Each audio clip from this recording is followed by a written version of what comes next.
السلام عليكم ورحمة الله نحمده ونصلي على رسوله الكريم أما بعد أعوذ بالله من الشيطان الرجيم بسم الله الرحمن الرحيم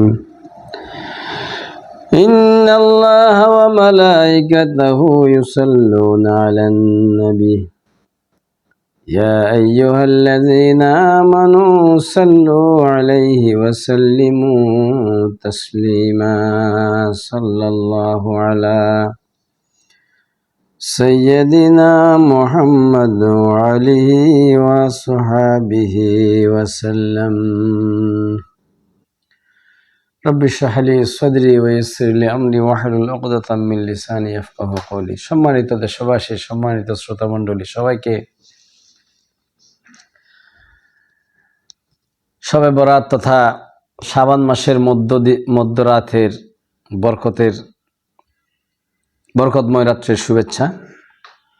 আল্লাহ পাক সুবহানাহু ওয়া তাআলা সবাইকে ভুলভ্রান্তি উপলব্ধি করে অনুতপ্ত হয়ে আল্লাহর কাছে ক্ষমা প্রার্থনা করে পরিশুদ্ধ জীবন যাপন করার প্রস্তুতি গ্রহণ করার তৌফিক দান করুক, আমিন। ধারাবাহিক উপস্থাপনায় নিষিদ্ধ অপরাধমূলক শাস্তিযোগ্য কাজকর্মসমূহের বিবৃতি দিয়ে আসতেছিলাম, যাতে করে এগুলি জেনে এগুলি অ্যাভয়েড করে বর্জন করে পরিশুদ্ধ করার ব্যক্তিগতভাবে, পারিবারিকভাবে, সামাজিকভাবে, জাতীয়ভাবে পরিশুদ্ধ জাতি গঠনের সহায়ক ভূমিকা আমরা রাখতে পারি, নিজেকে পরিচ্ছন্ন করতে পারি, আমিন।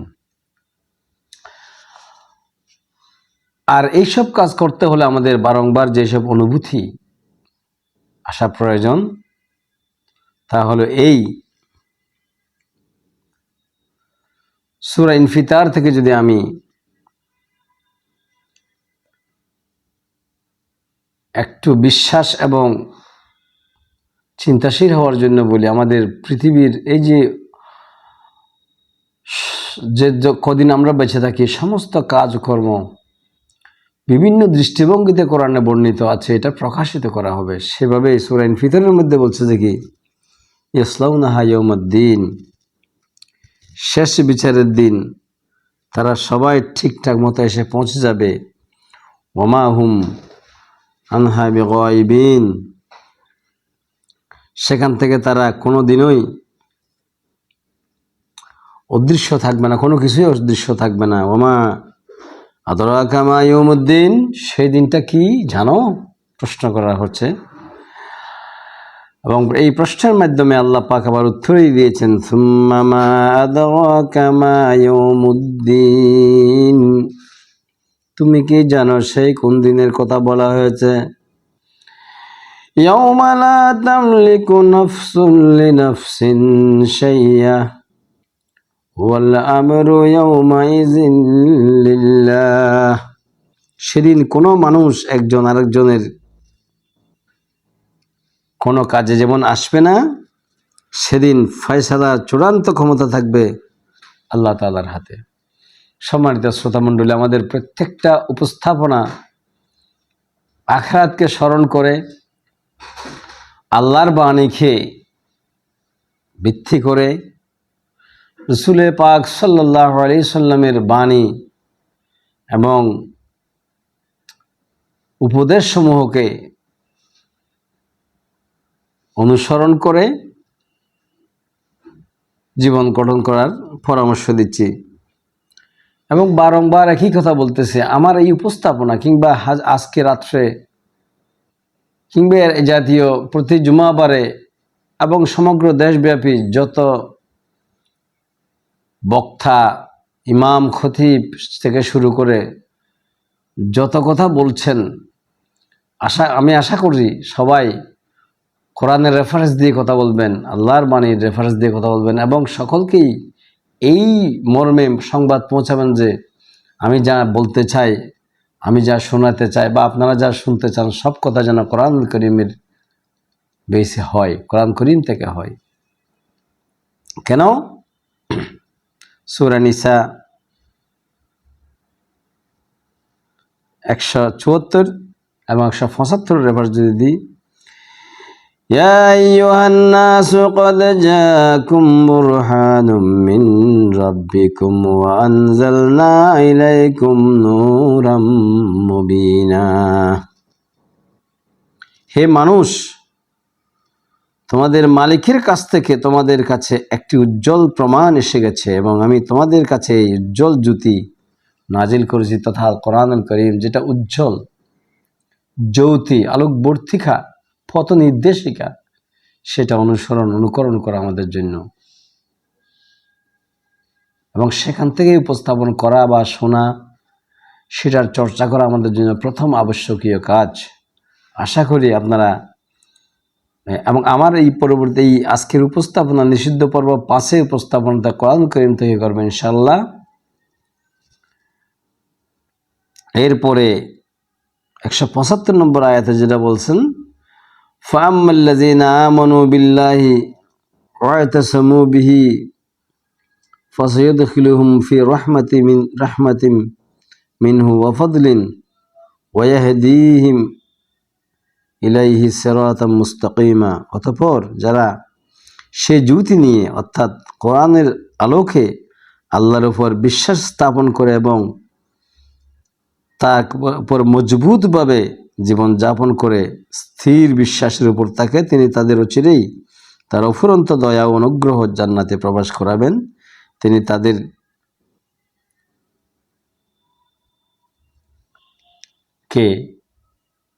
আল্লাহর সন্তুষ্টির পথে পরিচালনা করবেন, আল্লাহর নির্দেশিত পথে পরিচালনা করবেন, সঠিক পথে সিরাতুল মুস্তাকিমের পথে পরিচালনা করবেন। আল্লাহ পাক সুবহানাহু ওয়া তাআলা যেন আমাদেরকে সঠিক পথে পরিচালিত হওয়ার তৌফিক দান করেন। আমার আজকের এই পর্বে যেসব নিষিদ্ধ বিষয়ের উপর আমি কথা বলবো,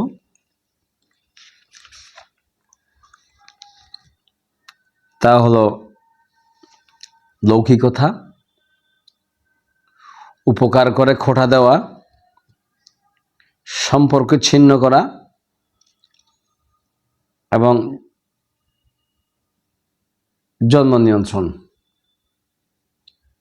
সম্মানিত শ্রোতা মণ্ডলী, এই নিষিদ্ধ লৌকিকতা কঠিনভাবে নিষিদ্ধ। কোনো কিছু কারো উপকার করে, কাউকে সাহায্য করে, কাউকে দান খয়রাত করে খোঁটা দেওয়া নিষিদ্ধ। সম্পর্ক ছিন্ন করা মারাত্মকভাবে নিষিদ্ধ এবং জন্ম নিয়ন্ত্রণ পদ্ধতি, যেটা আমরা স্বাভাবিকভাবে ইন জেনারেলি পোষণ করি বা বিশ্বাস করি বা চর্চা করি, এটাও নিষিদ্ধ। এই বিষয়ের উপর কোরআন কারীম থেকে আজকে উপস্থাপনা হবে ইনশাআল্লাহ। আপনারা সাথে থাকুন। আল্লাহ সুবহানাহু ওয়া তাআলা ওনার সর্বোৎকৃষ্ট গ্রন্থ, সর্বোৎকৃষ্ট সৃষ্টির জন্য সর্বোৎকৃষ্ট গ্রন্থ নাজিল করে তার জীবনযাপন পদ্ধতি পরিচ্ছন্ন, অর্থাৎ রিপেয়ার ভুল হয়ে গেলে এখান থেকে কীভাবে পরিচ্ছন্ন হবে সেই পদ্ধতি সব কিছুর সমন্বয়ে আল কোরআন কারীম দিয়েছেন, যেটা পড়া জানা তৎ অনুযায়ী জীবন চর্চা করে মানুষ সফল, সুখের, সমৃদ্ধির, নিরাপত্তার পথ খুঁজে পাবে। আমরা নিষিদ্ধ বিষয়সমূহে ধারাবাহিক উপস্থাপনা পর্যালোচনাতে ছিলাম। ইতিমধ্যে বিশ্বগ্রন্থ আল কোরআন থেকে নির্ভুল, নিঃসন্দেহ, ব্যাখ্যা ও বিশদভাবে বর্ণিত, উদাহরণ সমৃদ্ধ, বক্রতাবিহীন আলোকবর্তিকার আলোকেই উপস্থাপনা করে আসতেছিলাম। সম্মানিত শ্রোতা মণ্ডলী, চলুন আমার এর আগ পর্যন্ত 3টে উপস্থাপনার্থে 3য় নম্বর উপস্থাপনার শেষ, ওখান থেকে যদি রেফারেন্স টানি, যেটা ছিল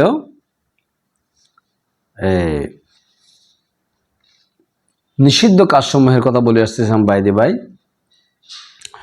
সূরা শুআরাতে প্রথমে সূরা নূরে যদি আমি যাই,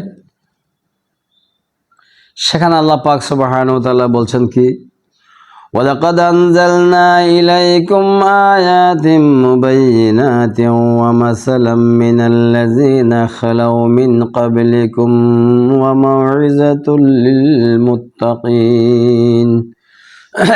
আগের নবী পয়গম্বরদের জীবনী সমূহ বারবার করে রাসূলকে পড়ে শোনাচ্ছিল। কেন? ওখান থেকে যাতে শিক্ষা উপদেশ নেওয়া যায় সেজন্য।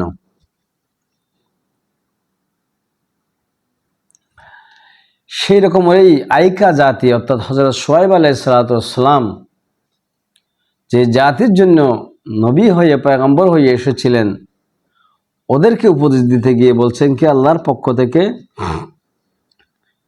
সূরা শুআরা 181, 182 এবং 183, আউফুল কাইলা ওয়ালা তাকুনু মিনাল মুফসিদিন ওয়াজিনু বিল কিসতাসিল মুস্তাকিম ওয়ালা তাবখাসুন নাসা আশয়াহুম ওয়ালা তা'সাউ ফিল আরদি মুফসিদিন। হে মানুষ, মাপের সময় তোমরা পুরোপুরি মেপে দেবে, মাপে কম দিয়ে তোমাদের ক্ষতিগ্রস্ত লোকদের দলভুক্ত হইও না। আল্লাহর ঘোষণা, ওজন বা মাপে কম দিলে ক্ষতিগ্রস্ত খাসিরিনের দলে অন্তর্ভুক্ত হয়ে যাবে। ওজন করার সময় পাল্লা ঠিক করে ওজন করা, এটা আল্লাহর বাণী, আল্লাহর হুকুম, আল্লাহর নিষেধ, আদেশ ও উপদেশ। এটা লঙ্ঘন হলেই আপনি আমি মারাত্মকভাবে ক্ষতিগ্রস্ত হয়ে যাব। মানুষের জিনিসপত্র কম দিয়ে দেবে না এবং দুনিয়ায় খামাখা ফিতনা ফাসাদ সৃষ্টি করিও না। এর রেফারেন্স যদি আরেকটা কথা বলি আমি, ফিতনা ফাসাদ মানুষ হত্যার চেয়েও ক্ষেত্র বিশেষে জঘন্য বলে কোরআনুল কারীমের মধ্যে বর্ণিত আছে। সে কথা না হয় বললাম না আজকে, বিকজ আজকের ধারাবাহিক উপস্থাপনা ছিল যে নিষিদ্ধ কাজসমূহের ৪র্থ পর্ব। এর আগের আরেকটা যদি রেফারেন্স দিই, দেখেন ওজনে কম দেওয়া বা মাফে কম দেওয়ার যে ভয়াবহতা সম্পর্কে আমরা কতটুকু নিজেরা জানি। শিক্ষার্থীকে, ছাত্রদেরকে বা শিক্ষক সমূহ বা ইমাম সাহেব, খতিব সাহেব থেকে শুরু করে সবাই আমরা পাড়া প্রতিবেশী প্রতিনিধি যারা আছেন, ঘরের প্রতিনিধি যারা আছেন, মসজিদের ইমাম বা মাঠে ময়দানে যারা ওয়াজ মাহফিল করতেছি, যেটা সমগ্র মানবতার জন্য প্রযোজ্য এবং উপযুক্ত প্রয়োজনীয় বিষয়, সে বিষয়ে আমরা কতটুকু শিক্ষা কতটুকু দিতে পেরেছি বা কতটুকু অর্জন করতে পেরেছি, কতটুকু চর্চা করতে পেরেছি, সেটা ভেরি ইম্পর্টেন্ট। সূরা বাইয়ানাতের মধ্যে শুধু ওজন আর মাপ সম্পর্কে আরো বলছেন কি, ওয়াইলুল লিল মুতাফফিফিন, দুর্ভোগ তাদের জন্য যারা মাপে কম দেয়। আল্লাযীনা ইযা কাতালু আলান নাসি ইস্তাওফুন, যারা মানুষের কাছ থেকে যখন মেপে নেই তখন পুরোপুরি আদায় করে দেয়। মানুষের জীবনযাপন সম্পর্কে আল্লাহ ভালো করেই জানেন, সেজন্য এই হুকুমগুলো জারি করেছেন। এখন কথা হচ্ছে যে আমি আপনি কোরআনুল কারীমের কাছে না আসলে, চর্চা না করলে, আমার সন্তানদেরকে চর্চা না করলে, আমার ছাত্রদেরকে চর্চা না করলে, আমার প্রতিবেশীদেরকে চর্চা না করলে এই বিষয়টা জানবো না, ফলশ্রুতিতে সমাজে পরিশুদ্ধতাও আসবে না। এবং এরপরে বলছে কি, ওয়াইজা কালুহুম আও ওয়াজানুহুম ইখসিরুন, নিজেরা যখন অন্যের জন্য ওজন কিংবা পরিমাপ করো তখন কম দেয়। আলা ইয়াজুন্নু উলাইকা আন্নাহুম মাবউসুন, এরা কি তবে বিচারের জন্য তাদের একদিন কবর থেকে যে তুলে আনা হবে, যে প্রথম যেটা ইনফিতার থেকে বলেছিলাম, সেই সম্পর্কে তারা ওয়াকিবহাল না? তাদেরকে সেই লিয়ৌমিন আজিম, সে মহাদিবসের কথা তারা কি স্মরণ করো না? যাই হোক, সম্মানিত শ্রোতামণ্ডলী, এই ছিল এর আগে তৃতীয় উপস্থাপনার একটা অংশ বিশেষ। নিষিদ্ধ কাজসমূহের মধ্যে মাপ ও ওজনে কম দেওয়াটা বিশাল একটা মারাত্মক অপরাধ। আজকে আমি যে বিষয়টা নিয়ে প্রথমে যে কয়টা বিষয়ের উপর উপস্থাপন করব, লৌকিকতা, খোঁটা দেওয়া, সম্পর্ক ছিন্ন করা এবং জন্ম নিয়ন্ত্রণ পদ্ধতি প্রচলিত, চেষ্টা করব যতটুকু সম্ভব উপস্থাপন করার জন্য সংক্ষেপে। এবং বারংবার অনুরোধ করব, আপনি নিজে কোরআনের আয়াত, কোরআনের সেন্টেন্স, কোরআনের অধ্যায়গুলো পড়ে নিজেকে এর ভিতর আরো বেশি গভীর চর্চাতে মনোনিবেশ করবেন বলে আমি আশা করতেছি। চলেন এবার লৌকিকতা দিয়ে আমরা শুরু করি। সূরা কাহফের মধ্যে আল্লাহ পাক সুবহানাহু ওয়া তাআলা তার প্রিয় হাবিব মুহাম্মদ মুস্তাফা সাল্লাল্লাহু আলাইহি ওয়াসাল্লামকে বলছেন যে কুল ইন্নামা আনা বাশারুম মিসলুকুম ইউহা ইলাইয়া আন্নামা ইলাহুকুম ইলাহুন ওয়াহিদ ফামান কানা ইয়ারজু লিকা রাব্বিহি ফালইয়ামাল আমালান সালিহান ওয়ালা ইউশরিক বিইবাদাতি রাব্বিহি আহাদা। আমি যদি লৌকিকতার বিষয়ে আয়াত কেন আনলাম, যদি সেটা বলতে যাই, লৌকিকতা শিরকের সমতুল্য। অর্থাৎ আমি আমার যত ভালো কাজকর্ম বা আল্লাহর হুকুম পালনের যত বিষয় সব কাকে খুশি করার জন্য? আল্লাহকে খুশি করার জন্য। প্যারালালি পাশাপাশি যদি আমার এই কাজ কোনো সৃষ্টি জগৎ অন্য কাউকে খুশি করাও যদি তার অংশবিশেষ হয়, এটা সরাসরি শিরক বলে বিবেচিত হবে। এটার মারাত্মক, এই লৌকিকতা মারাত্মক একটা অপরাধ। আমরা হয়তো বুঝতে পারতেছি না বিদায় আমাদের সচেতনতা বাড়তেছে না। আমাদের অত্যন্ত মারাত্মক একটা কাজ হচ্ছে আল্লাহ ছাড়া আর কাউকে উৎফুল্ল করার জন্য যদি আমার কোনো জীবন যাপনের কোনো কাজ হয়, সেটা মারাত্মক একটা অপরাধ। শুধু তাই নয়, আপনারা সূরা মাউন প্রায় প্রত্যেকজন মুসলিম যারা কোরআন পড়ে তারা জানে। সূরা মাউনের মধ্যে কি আছে? প্রথমে বলছে আরাইতাল্লাযী ইউকাযযিবু বিদ্দিন, তোমরা কি কিয়ামতকে বা পরকালকে বা অনন্ত জীবনকে মিথ্যা খারাপ মনে করে জানো? তাদের মধ্যে একজনের চরিত্র হচ্ছে কি, আল্লাযীনা হুম ইউরাউন, যারা লৌকিকতা করে, তার আল্লাহর বিধান মানার নাম দিয়ে, আল্লাহর বিধান মানতে গিয়ে সৃষ্টি অর্থাৎ মানুষকে দেখানোর জন্য এই কাজগুলা করে। এই লৌকিকতা মারাত্মক একটা অপরাধ, জঘন্য। তারা কিয়ামত বিশ্বাস করে না, আল্লাহকে বিশ্বাস করে না, তারা আরেকজনকে খুশি করাটাকে প্রাধান্য দেয় বলে এখানে উল্লেখ করা হয়েছে। সম্মানিত শ্রোতা মণ্ডলী, এরপরে এর আরেকটা যদি আমি লৌকিকতার কথা আপনাকে বলি, সূরা বাকারার 262 নম্বর আয়াতে কি বলছেন? আল্লাযীনা ইউনফিকুনা আমওয়ালাহুম ফি সাবিলিল্লাহি সুম্মা লা ইউতবিউনা মা আনফাকু মান্নাও ওয়ালা আযান লাহুম আজরুহুম ইনদা রাব্বিহিম ওয়ালা খাউফুন আলাইহিম ওয়ালা হুম ইয়াহজানুন। যারা আল্লাহ তাআলার পথে নিজেদের ধন সম্পদ ব্যয় করে এবং যা কিছু ব্যয় করে তা প্রচার করে বেড়ায় না, প্রতিদান চেয়ে কাউকে কষ্ট দেয় না, তাদের মালিকের কাছে তাদের জন্য পুরস্কার সংরক্ষণ রয়েছে। শেষ বিচারের দিন এদের জন্য ভয় নেই, তারা দুশ্চিন্তাগ্রস্তও হবে না। এখন দেখেন, যদি এই যে প্রচার করে না বেড়ায়, তাদের জন্য এই ঘোষণা। আর যারা প্রচার করে বেড়ায়, নিশ্চয় তার বিপরীত হবে। আখিরাতে তাদের কোনো পুরস্কার তো থাকবেই না, বরঞ্চ অপমান, লাঞ্ছনা, গঞ্ছনা থাকবে। এবং সূরা দাহর 8 এবং 9 নম্বর আয়াতে প্রসঙ্গক্রমে সুসংবাদ প্রাপ্ত আল্লাহর সন্তুষ্টি অর্জন করা লোকজনের ক্যারেক্টার বলতে গিয়ে বলছেন যে কি, وَيُطْعِمُونَ الطَّعَامَ عَلَى حُبِّهِ مِسْكِينًا وَيَتِيمًا وَأَسِيرًا إِنَّمَا نُطْعِمُكُمْ لِوَجْهِ اللَّهِ لَا نُرِيدُ مِنكُمْ جَزَاءً وَلَا شُكُورًا। যারা আল্লাহর প্রিয় বান্দা, তারা মানুষজনকে সাহায্য করে, খাদ্য দান করে, গরিব, ইতিম, মিসকিন কিংবা অসহায় যার খাদ্যের অভাব থাকে, অথচ তারা ইন্নামা নুতইমুকুম লিওয়াজহিল্লাহ, একমাত্র আল্লাহর ভালোবাসায় উদ্বুদ্ধ হয়ে কাজটা করে। এমনকি তাদের চরিত্র হচ্ছে লা নুরিদু মিনকুম জাযাআন ওয়ালা শুকুরা, তারা ধন্যবাদ বা কৃতজ্ঞতা কোনো কিছুই তাদের থেকে আশা করে না। অতএব যারা আশা করে না তারা হচ্ছে জান্নাতবাসী। যারা এই জাতীয় পরোপকার করতে গিয়ে, ভালো কাজ করতে গিয়ে মানুষ থেকে কল্যাণ আশা করে, মানুষ থেকে ধন্যবাদ আশা করে, তাদের জন্য ভয়াবহতা, এটা নিষিদ্ধ।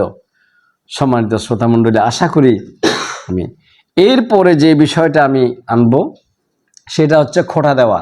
আমাদের সমাজে এই তোমাকে এরকম করছিলাম না, তোমাকে না আমি ওই দিন 100 টাকা দিয়েছিলাম, তোমার বিয়ের সময় আমি তোমাকে এভাবে হেল্প করছি, তোমার ওইরকম সময় এরকম করছি, তোমার বিভিন্নভাবে মানুষকে তোমার অসুখের সময়, তোমার বোনের বিয়ের সময় না আমি তোমাকে সারা রাত জাগে তোমার আমি পরিশ্রম করছি, এভাবে করে আমাদের দেশের মানুষ বিভিন্ন দৃষ্টিভঙ্গিতে, এমনকি সন্তান বাবা মা পর্যন্ত অনেক ক্ষেত্রে পারিপার্শ্বিক তো আছেই, খোঁটা দেওয়ার একটা বদভ্যাস আমাদের দেশে আছে। এটা নিষিদ্ধ এবং মারাত্মক অপরাধ। সেই সম্পর্কে আল্লাহ পাক সুবহানাহু ওয়া তাআলা কি বলেন শুনুন। কওলুম মারুফুম ওয়া মাগফিরাতুন খায়রুম মিন সাদাকাতিন ইয়াতবাউহা আযান ওয়াল্লাহু গনিয়্যুন হামিদ। এর আগে যেটা এখানে দুইটা বিষয় একসাথে এই আয়াতের মধ্যে আছে। প্রথমটা হচ্ছে যে এই লৌকিকতা, এরপরটা হচ্ছে খোঁটা দেওয়া। এসব সূরা বাকারার 263 নম্বর। সুন্দর কথা বলা এবং ক্ষমা করে দেওয়া সেই দানের চাইতে অনেক ভালো, যেই দানের পরিণামে কষ্টই আসে। আল্লাহ তাআলা কারো মুখাপেক্ষী নন, তিনি পরম ধৈর্যশীল। অতএব কাউকে দানও করলেন, কষ্টও দিলেন, খোঁটাও দিলেন, অথবা মানুষকেও দেখালেন, এটা আসলে আমাদের মারাত্মক যে অন্যায় অপরাধ এবং এটা যে শাস্তিযোগ্য অপরাধ, সেই সম্পর্কে আমাদের আরো অনেক বেশি সচেতনতা দরকার ছিল, আছে বলে আমি মনে করি। এমনকি আজকের শবে বরাতের দিনে রাতে অনেকে দান খয়রাত করবেন, সেই দান খয়রাত যেন কারো কষ্টের কারণ না হয়, লৌকিকতার কারণ না হয়, তাহলে আপনার জন্য বরকতের পরিবর্তে আপনার লানত আল্লাহর পক্ষ থেকে এর ঘোষণা করা আছে। শুধু তাই নয়, 64 নম্বর আয়াতে বলছেন কি, ইয়া আইয়ুহাল্লাযীনা আমানু লা তাবতিলু সাদাকাতিকুম বিল মান্নি ওয়াল আযা কাল্লাযী ইউনফিকু মালাহু রিয়া'আন নাসি ওয়া লা ইউমিনু বিল্লাহি ওয়াল ইয়াউমিল আখির ফামাসালু কামাসালি صفوان عليه تراب فأصابه وابل فتركوه صلدا لا يقدرون على شيء مما كسبوا والله لا يهدي القوم الكافرين। আমি চেষ্টা করছি সংক্ষেপ করার জন্য। হে বিশ্বাসীগণ, খোঁটা দিয়ে অনুগৃহীত ব্যক্তিকে কষ্ট দিয়ে তোমাদের দান সদকা বরবাদ করে দিও না। এর উদাহরণ দেওয়া আছে, আমি এটা আপনারা পড়ে নেবেন, 266 নম্বর আয়াত। এবং পরকালে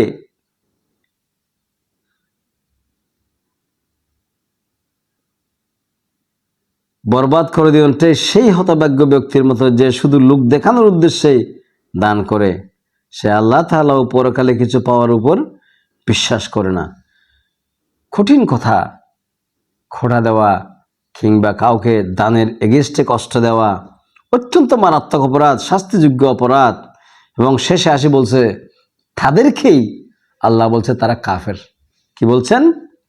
ওয়াল্লাহু লা ইয়াহদিল কওমাল কাফিরিন। এই জাতীয় অস্বীকারী অবিশ্বাসী লোকজনদেরকে আল্লাহ সঠিক পথেও পরিচালিত করবেন না। সম্মানিত শ্রোতামণ্ডলী, সম্মানিত দেশবাসী, আমাদের এই বিষয়গুলোকে অত্যন্ত গুরুত্ব সহকারে দেখার জন্য আমি বিনীতভাবে অনুরোধ করব। আমরা না জানা সত্ত্বে এইসব কাজকর্ম করে থাকি, এগুলি অর্থহীন কাজে পরিণত হবে। এরপরে আমি যে বিষয়টা আপনাদের সামনে আমার মনে হয় এই শিক্ষা ও চর্চা সমাজে, পরিবারে, জাতীয়ভাবে শিক্ষা প্রতিষ্ঠানে চালু থাকলে সুন্দর, সমৃদ্ধ, নিরাপত্তায় ভরপুর সমাজ তৈরি হওয়া সহজ হইত।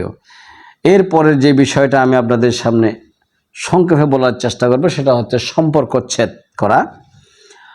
قال رسول الله صلى الله عليه وسلم لا يدخل الجنة قاطع رحيم। সম্পর্ক ছিন্নকারী, রক্ত সম্পর্ক ছিন্নকারী জান্নাতে প্রবেশ করবেন না। রাসূল পাক সাল্লাল্লাহু আলাইহি সাল্লাম কোরআনের মধ্যে বর্ণনা করেছেন। সম্পর্ক শুধু তাই নয়,